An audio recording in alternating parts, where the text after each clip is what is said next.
Good evening. Thanks for joining us in our last evening session for our Bible study on forgiveness. Again, we are grateful to Pastor Adam Hamilton, whose work we've been following, and we're going to use his video segment that we've been viewing the last couple weeks, and we'll get to see that here in a little bit.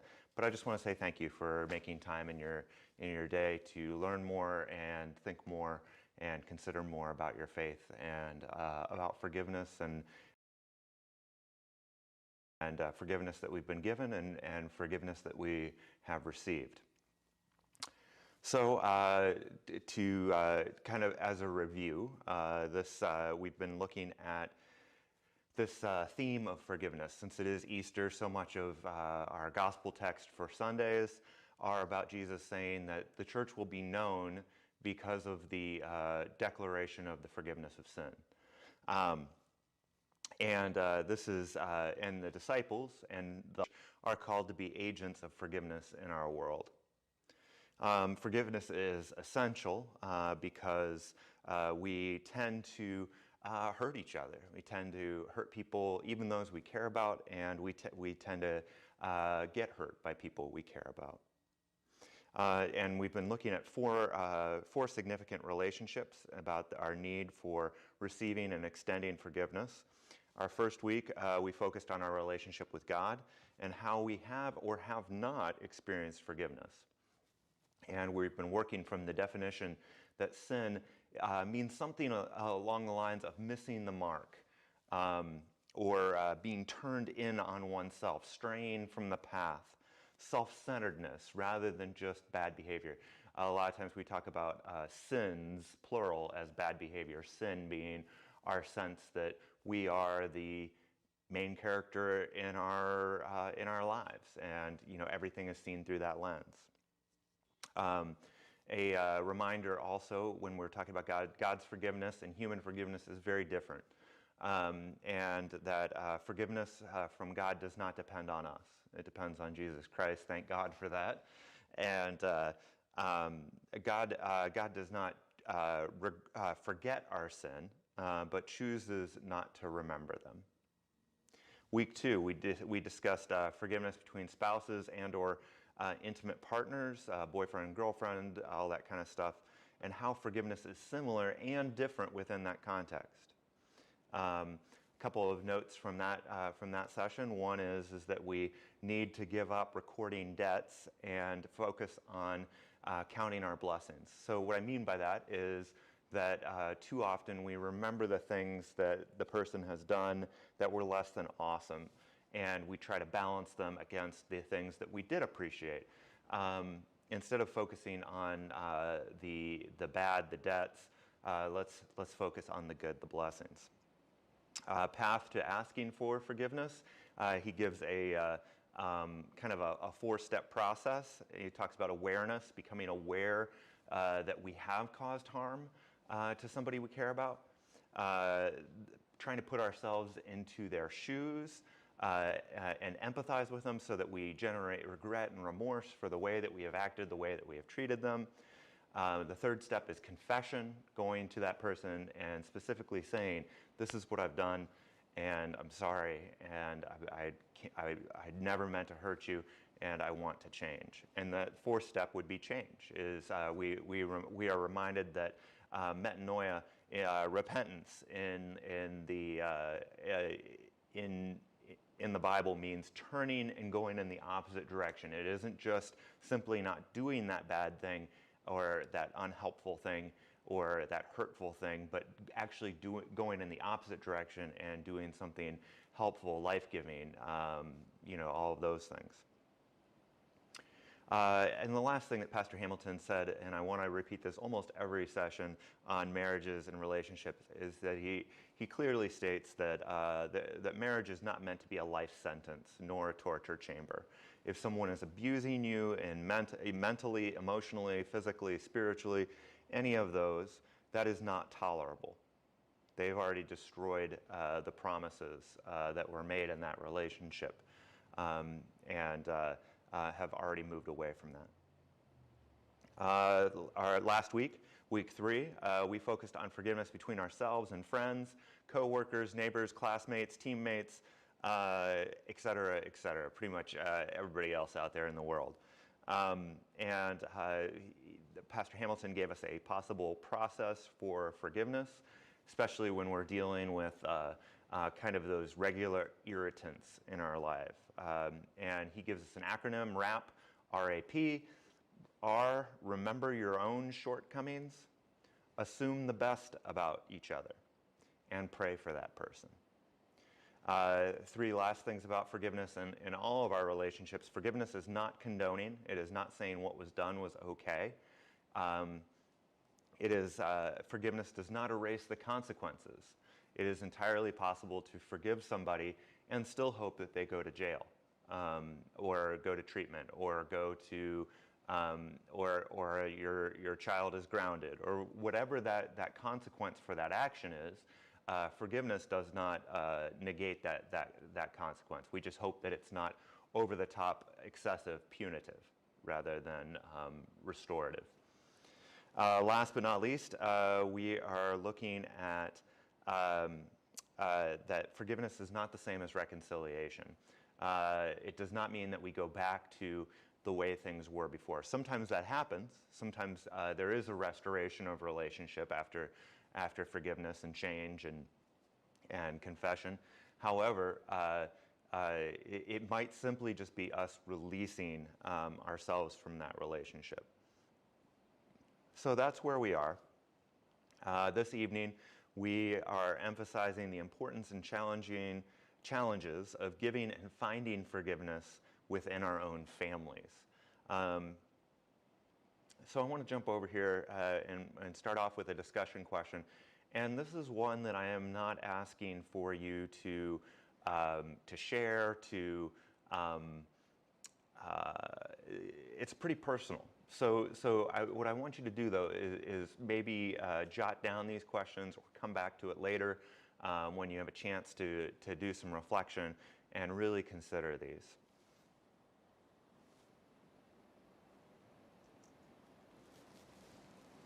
Who in your family brought you the most joy? Who in your family brought you the most pain and suffering? Of whom in your family were you jealous of? Who in your family did you most want to be like?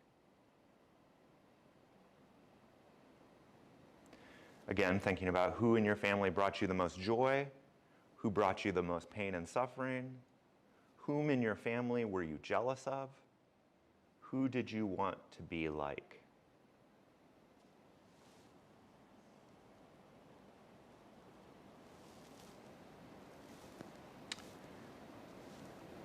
These are pretty heavy questions, right? Families and forgiveness can be quite complicated and challenging. Here are some of the possible reasons that forgiveness within families is different than forgiveness within our relationship with God. Our relationship with a spouse or significant other might be the closest thing, to the dynamics at play with our families, or people out in the world that we come in contact with. Here's the reasons why we think that families and forgiveness are complicated. We do not choose our families, right? We get to choose our friends. We choose who we associate with. We choose our partners, our spouses, our boyfriends, girlfriends. We choose that person.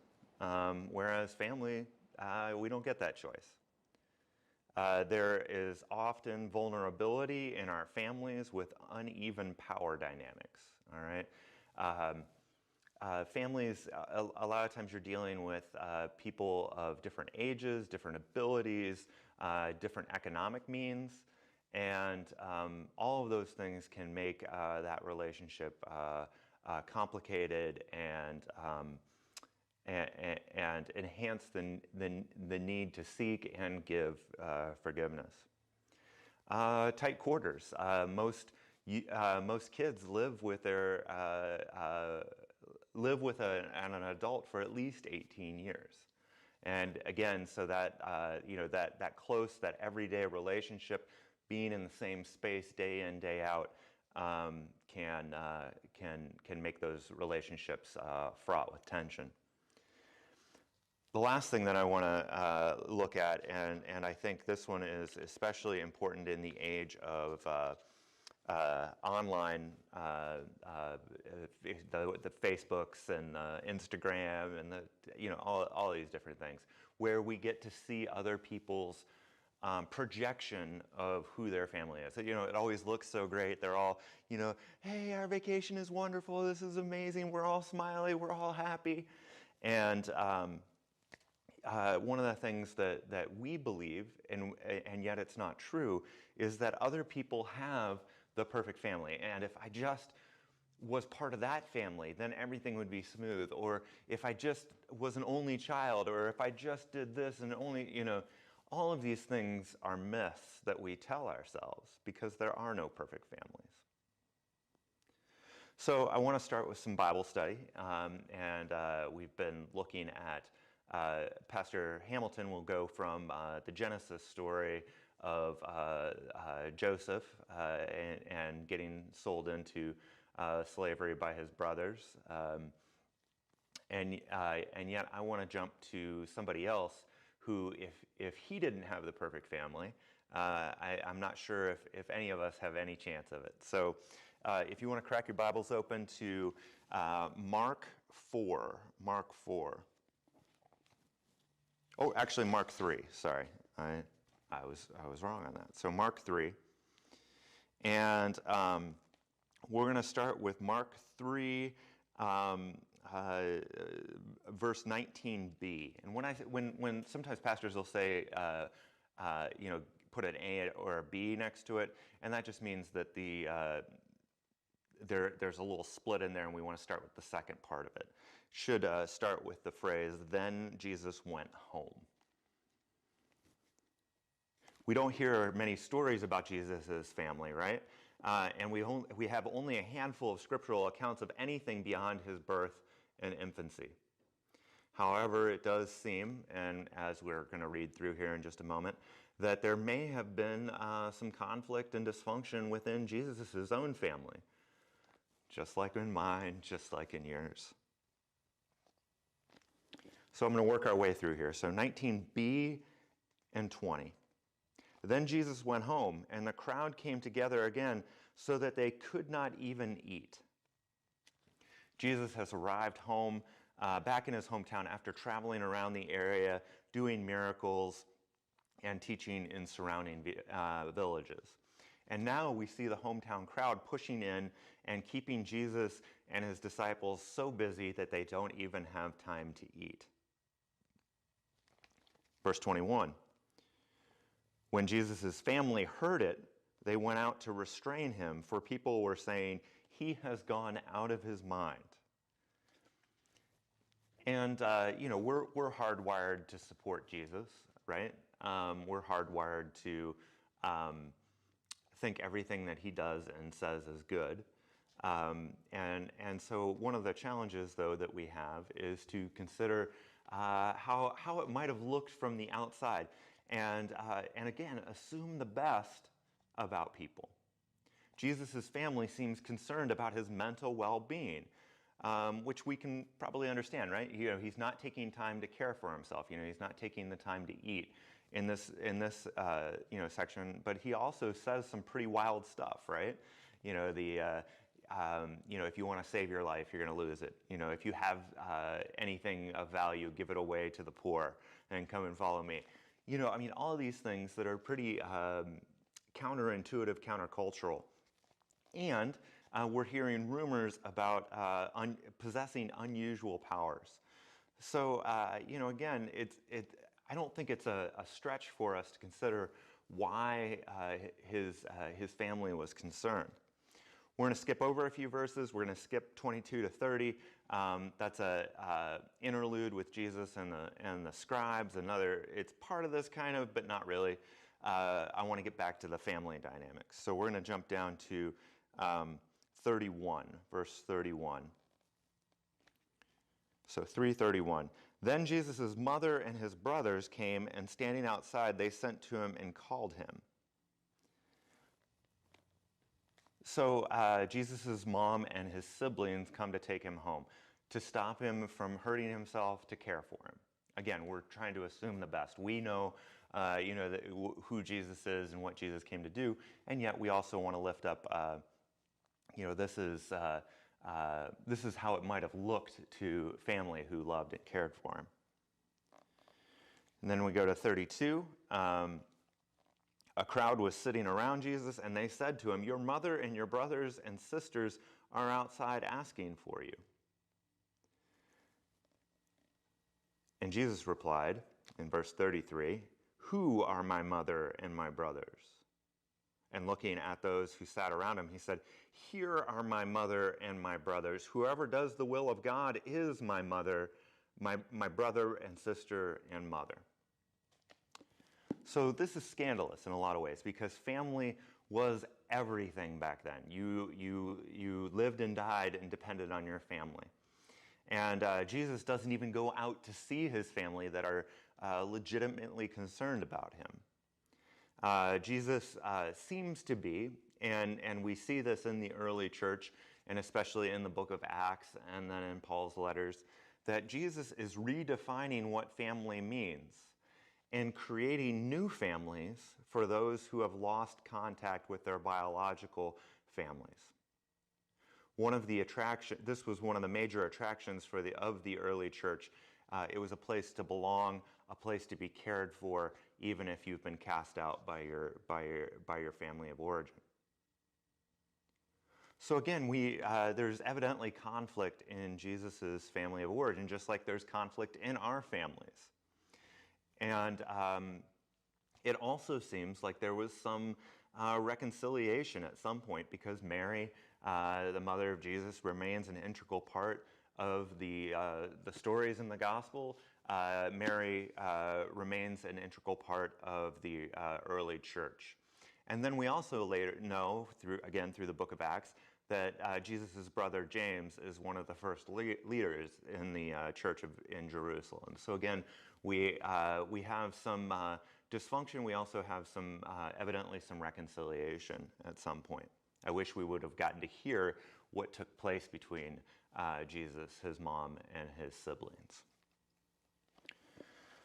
So, as we go forward here, I want to ask us another question.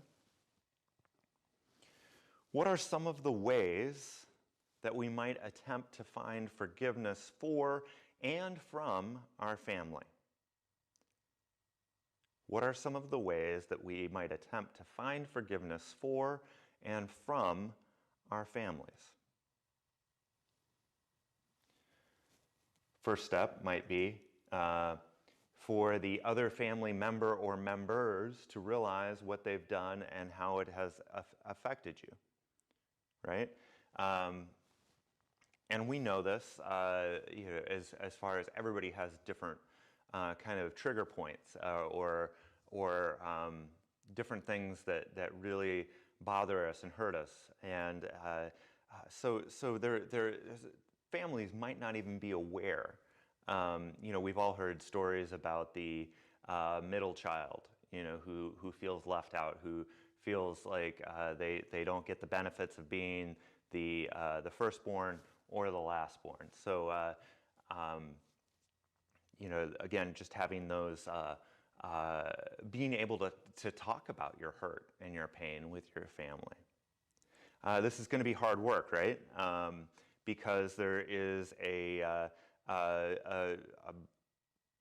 high chance, especially if it's something serious, or there's significant dysfunction in your family, that the offender, the people that have hurt you, still might not change. They might believe that they did nothing wrong, or they're convinced that they are right and you are wrong, and you're the one who needs to change. You're the one who needs to apologize. So in this circumstance, we realize and know our own limitations and our own abilities. This is, again, it's going to be hard work, and you're probably going to need some outside help to help navigate these relationships, to serve as an intermediary. Sometimes people in close relationships, like marriage, like being an intimate partner, like being parent or sibling, any of those things. A lot of times it helps to have somebody to kind of referee and help both parties see where they need to grow, where they need to change, and where they need to forgive, and where they need to ask for forgiveness. So some people that you might want to consider: counselor, therapist, clergy member. Those might be good places to act as sort of a non-partial and to not let things get out of hand. A lot of times people will be on better behavior in front of somebody else. So some options. Another option is that perhaps we realize that the conflict is not worth having is not worth not having a relationship with that family member. How many of us have ever been into that situation before, where you desperately want to have a relationship with your grandfather, who hurt you in a significant way, and we know that Grandpa isn't going to change. That grandpas are able to change, but I want to, in this case, and we might say, well, all right, well, we don't talk about that, and I limit his involvement, and I'm probably never going to get satisfaction, but at least I want to be able to call him on his birthday and wish him a happy birthday. How do we do this, though, if they've wounded us so badly? All right, so that's a tough question, because if they have hurt us, how can we continue having a relationship with them? And that's tricky, because again, like what we said with any form of significant abuse, whether it be mental, physical, spiritual, whether it be financial abuse, any of those things. It may not be safe for us to be in that relationship. Perhaps Pastor Hamilton does give us a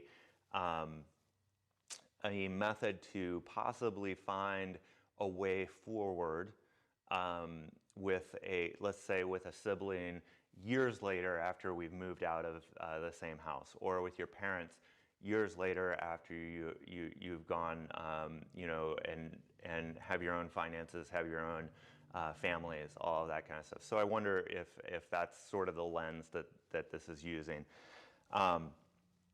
With that, Pastor Hamilton gives us an additional step to our RAP, our RAP process for helping us to seek forgiveness on a regular basis and offer forgiveness on a regular basis.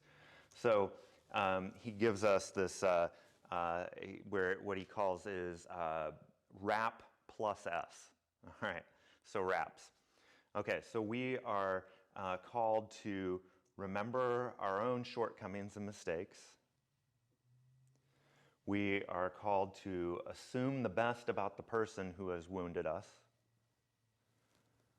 We are called to pray for the person who has irritated, angered, hurt, or frustrated you. And now we have the last one, the S. Seek to understand what has shaped the other person. Seek to understand what has shaped the other person. So this is the point where we may have kind of some deep dives, again, possibly with a therapist, possibly with a counselor, possibly with a trusted spiritual advisor. We want to look at them and understand what shaped them and possibly what caused them to act the way that they did. Very, very clear. It does not excuse their actions at all. Again, no one gets the green light to hurt somebody else because they've been hurt. And yet sometimes, if we know some of the backstory, it can help us to create some empathy and find some healing. An example, for Pastor Hamilton's book, he shared a story about a family that was in crisis, and they were all siblings. And there were multiple siblings, and the father was very cold. He was very distant. He was very detached emotionally from his kids. Never told them that he loved them, never really affirmed them, didn't hug them or hold them. And as a result, there was a great deal of resentment and pain and suffering for these kids, that they never got that love and affection from their father that they desperately craved. And Pastor Hamilton then shared this family came to terms, though. Years later, they found out from, an uncle or an aunt that when their father was little, his dad, their grandfather, would lock him in a closet in darkness for hours as punishment. And this father, who was locked in the closet, he made a solemn promise to himself that he would never do that to his kids. And yet, he never, and he didn't. He didn't lock them in the closet. He wasn't physically abusive. But he never learned how to be loving, rather than simply not doing harm. So again, this is a tragic story, and it certainly doesn't excuse the father from being so distant from his kids and the pain that they suffered, and yet maybe it helped them to understand where he was coming from just a little bit. Okay, so we're gonna watch a little segment of a video here, and I hope you enjoy.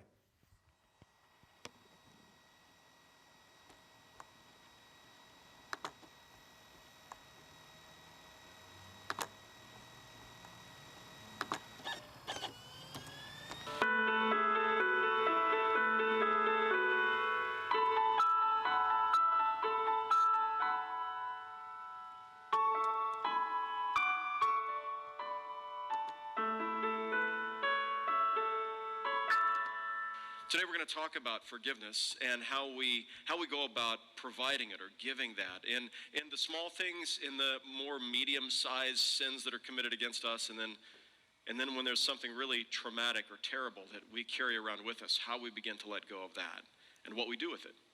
Now, to really get at this idea, we want to turn in the Bible to the very first mention of forgiveness in the scriptures. It's in the passage that you heard just a moment ago. Genesis 50 is the very first time the word forgiveness shows up in the Bible. And here's the story of Joseph. Now, you're familiar with this story probably, even if you've never read the Bible. You've heard of Joseph and the amazing Technicolor Dreamcoat. Maybe you've listened to the musical or you've been to it at Starlight. And it's a great show because it's a great story. And the story comprises 13 chapters in the book of Genesis. It's a big story. And so what I want to do today is I want to begin by telling you Joseph's story, not the father of Jesus, but the son of Jacob in the Old Testament. I want us to understand his story and to see why forgiveness was needed, and then we're going to come back to our scripture at the very end of the sermon to understand how forgiveness flowed from Joseph and what that might teach us. So let's begin by recounting Joseph's story. Joseph, begins to grow up as a boy, and he becomes a bit obnoxious, actually, when you're the favored child, and then you start feeling like you're the favored child, and so you start acting like the favored child, and he's obnoxious enough that the other children don't even want to hang around him anymore. And then he starts having dreams from God. He's just a boy, and he's having these dreams, and in this one dream, he doesn't understand it yet, but he can see all of his brothers bowing down before him. Now, there are some dreams you probably shouldn't tell people. And he told his brothers this, and you can imagine how they felt. Oh, we're going to bow down to you? You're just a kid. Enough is enough already, okay? We're sick of it. And so, by the way, where did Jacob learn this tradition of picking out a favorite? He learned it from his father, who learned it from his father, which is how it works, isn't it? In families, we learn parenting from our parents, and sometimes we pass on the sins of the fathers to the sons and the daughters of the third and fourth generation. So one day Joseph is heading out to check on his brothers who are out tending the flocks, and one of the brothers sees him coming and says he's wearing his beautiful coat of many colors. And one of them says, you know what, I don't know about you guys, I'm sick of him. Really, you know what, I'm sick of feeling second rate and of no account. Here's my idea. Let's kill him right now. No, really, let's just be done with him. And we can tell Dad that an animal got him and killed him, but I don't want to deal with this kid anymore. And they're all kind of standing around, and several of them are shaking their heads. And finally, one of them says, hey, wait a second. There's a group of slave traders that are coming. They sell their little brother into slavery. He goes off to Egypt, and he becomes a slave there. Interesting story. You've heard this definition of forgiveness probably. That's giving up the hope of a different past. I would add to that one more piece. It's not only giving up the hope of a different past. That's never going to happen. It is also taking on the hope of a joyful future. Just because there was pain in the past doesn't mean there has to be pain in the future. You do not have to be what your parents were, or what your children did to you, or what your sibling did to you, or the most awful thing that happened. You do not have to be that person, defined solely by that, at least not by the negative feelings you have from it. So when people told me how they responded to the pain in their own lives, I think it may be helpful for you to hear this. Just briefly, the first was there were people who came along beside them to help them carry this stone. And often those were therapists who helped them to understand and make sense of their family systems, who were able to make sense of the pain and to help them find ways of letting go of it. It was small groups. It was friends that they talked to about these problems. And in the very act of sharing them, they began to find that they could overcome them. They could find the freedom to let go, the power to let go. The second was confronting the one who had wronged them. If it was possible to do that, and one woman wrote and said, I finally wrote down the feelings that I had, the pain that had come. I wrote it out. I had never spoken the words or written them before, and it took courage, and it was hard to write these things down. And I sent that letter. And somehow the very act of expressing the pain that I had repressed and hidden inside began to be like lancing a boil. I found myself becoming free because I finally spoke the words.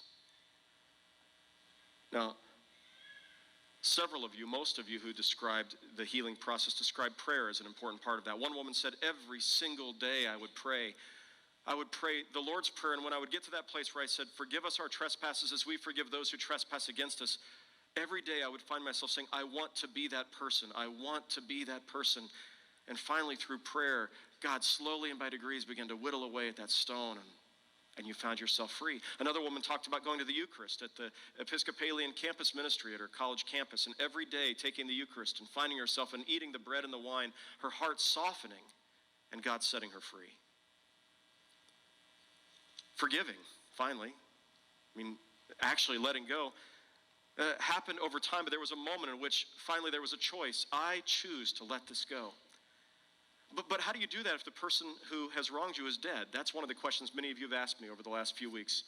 My parent isn't alive anymore who did this. What do I do with that? And one man described what he'd done. It was very powerful. He said, first of all, that his father had never told him that he loved him. There was a lot of emotional and physical abuse when he was a child. When his father was aged, he had to move in with his son.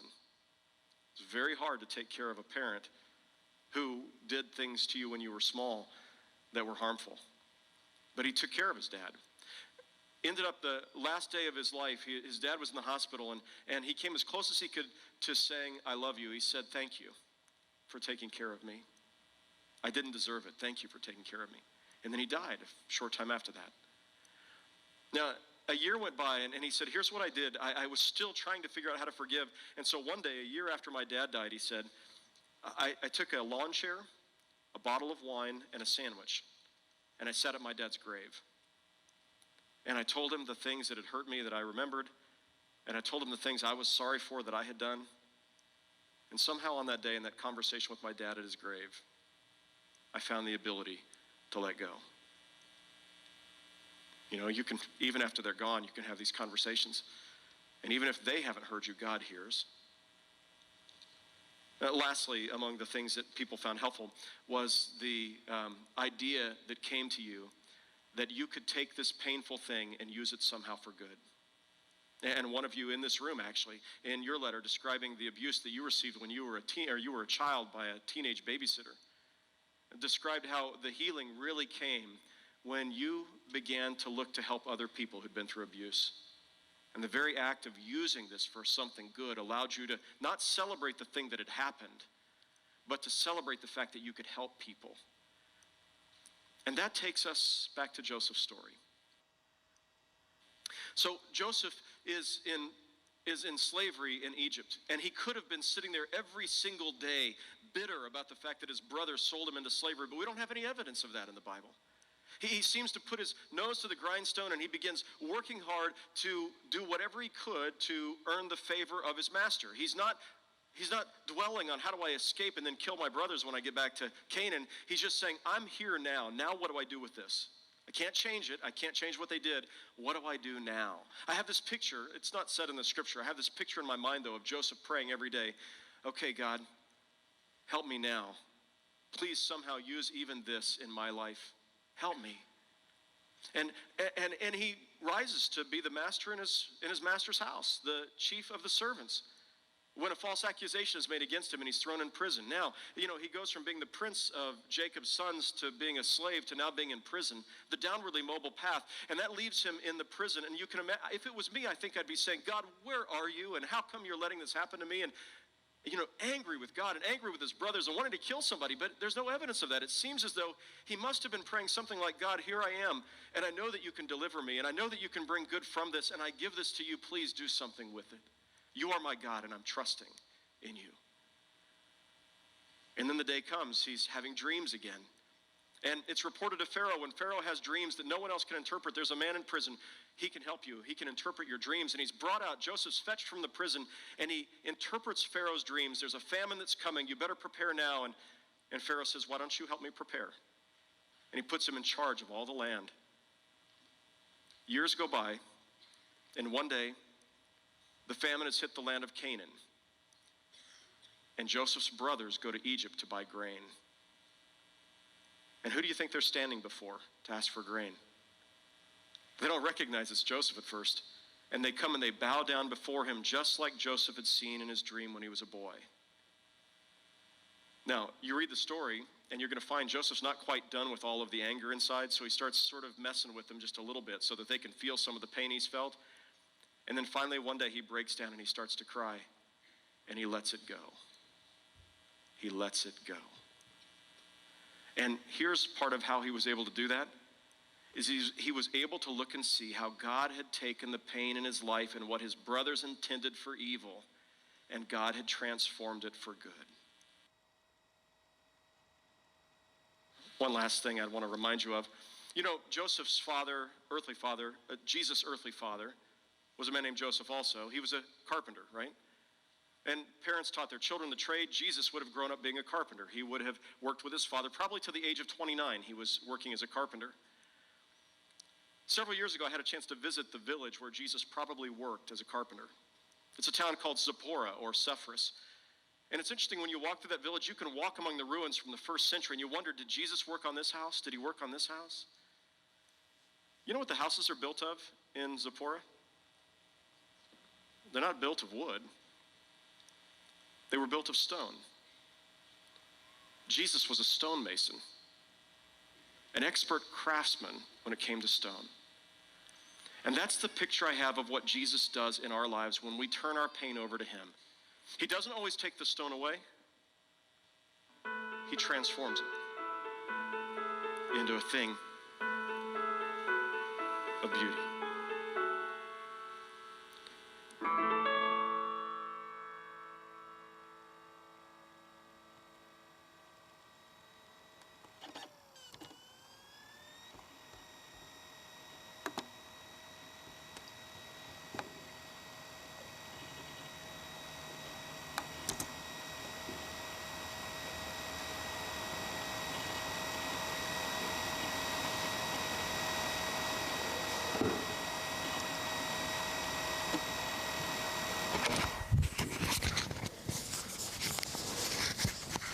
So, as always, I want to start off with a question. What interested, challenged, or affirmed you today from today's video clip? Please share that in the chat. Please text me, message me, however you want to communicate. Always love to see what you picked up from this lesson. So one of the things that jumped out to me personally was his practical steps for working through serious harm in your family relationship. And he says to have somebody join in with you in helping you carry this pain, carry this trauma, carry this dysfunction. Some possible folks that might be able to help you with that, again, goes back to we probably want to seek somebody with professional training. A reminder about us pastor, clergy type folk. Some of us have received extensive counseling training. Most of us have not. We know just enough to know if we need to refer you to somebody who does know a lot more than us. So we're not a bad place to start, and often a good, a safe beginning point. And yet, honestly, unless you're a pastor, you're a priest, you're a rabbi, you're an imam, unless they have a degree in counseling, I really recommend not seeing a pastor or for the same issue more than 3 times. If you see them for more than 3, again, for the most part, we just don't have the skill set. So just something to be thinking about. So therapists and counselors, always important professionals. Another couple groups that might help out, spiritual leaders, like I mentioned, possibly a friend or an elder in the church. Another possibility might be small groups, right? There are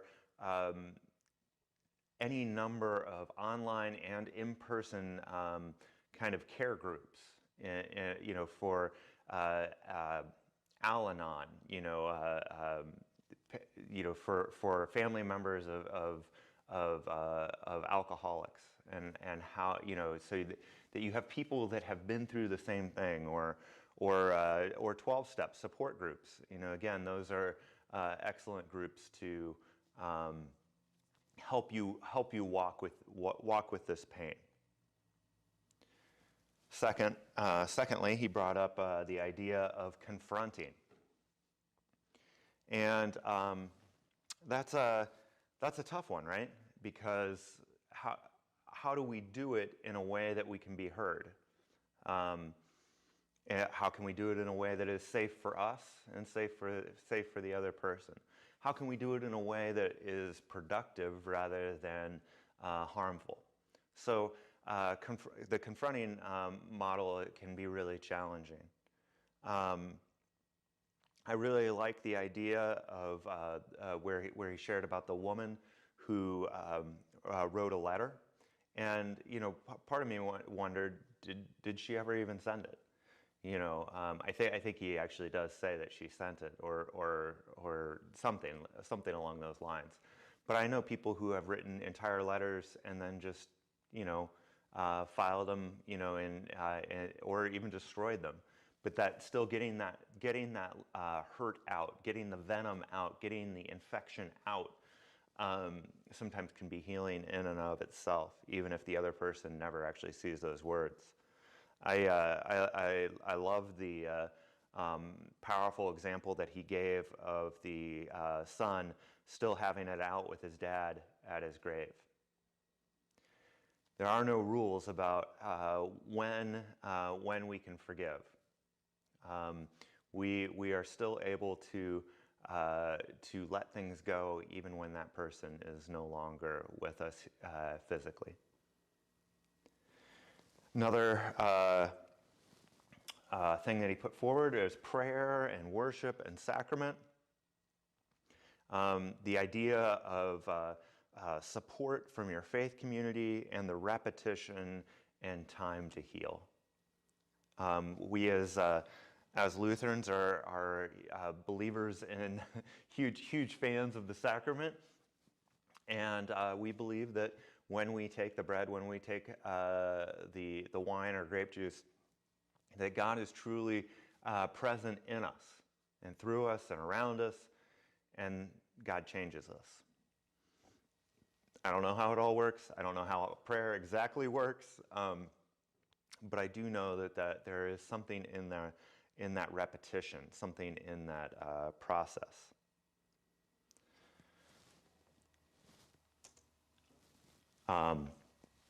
Something else that he brought up was, again, this idea of forgiveness without reconciliation, without restoration. The idea that we choose to let go. And with that, I appreciated the quote about where Pastor Hamilton says, "Giving up the hope of a different past and taking on the hope of a joyful future." That we can't change the past. That we can wish all we want, but we can't change it.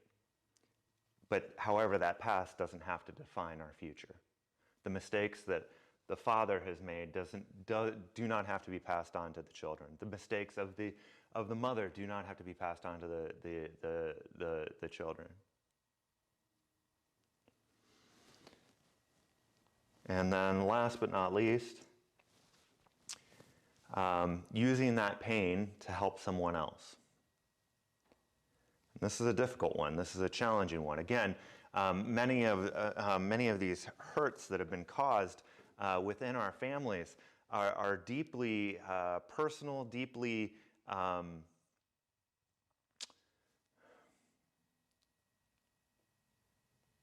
intimate, all of those things. And sometimes we are able to use our story and our wounds to help provide healing to others. Sometimes, again, it's not an all the time. It's not a given. An example that I've shared before in churches at my last call in Washington, whenever someone came to me who was really struggling in their marriage or had just broken things off with a significant partner or had a betrayal, any of those things, I almost immediately referred them always to our lead pastor. Our lead pastor, his name is Mike, and Mike had gone through a divorce earlier in his life, and it was substantially painful. And yet he was able to speak about that and talk about the pain, and empathize in a way that I didn't have. And the other piece that I really thought highly of Pastor Mike was that he was able to also embody hope. He had remarried. He had he had reestablished a life. He had a good rapport with his kids, and grandkids were being born, and all of that. So really powerful stuff. And he took that pain, that unimaginable pain of having a marriage break down, and transformed it into something where there was some life coming out of that. And yet this idea of using the pain to help another, it's my only bone of contention with this week's lesson. What if there is no one to help? What if there is no positive out of your brokenness? What if there's just pain and suffering and awfulness and shame and guilt? What I want you to know is that does not mean that you don't have enough faith, that you don't have enough trust. What it means is that we still live in a broken world. But God is the God of life, and even dead things will live again.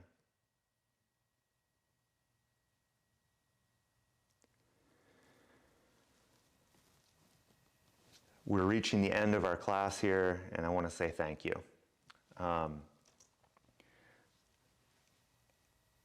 Appreciate you coming and learning about forgiveness. I want to pray with you, and then I want to wrap up. One of the things that I always want to emphasize to you all is that God is the God of second chances, and that I've said this a couple weeks in a row now. You may not save your relationship. You may go to prison for what you've done. You may lose custody of your children. But you can find life and love again as you bring that brokenness to God. I appreciate his image of the chipping away of the stone, the ability to create something beautiful with just a little just knocking a little bit off at a time. And I wonder sometimes if it's more like erosion. Do you know what I mean? Like, have you ever picked up like a river rock that has been worn smooth? And I wonder if sometimes that's more how we end up. Is not that it becomes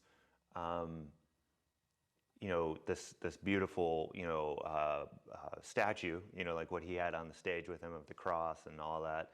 I wonder if the edges get worn off, and that it isn't so painful to carry.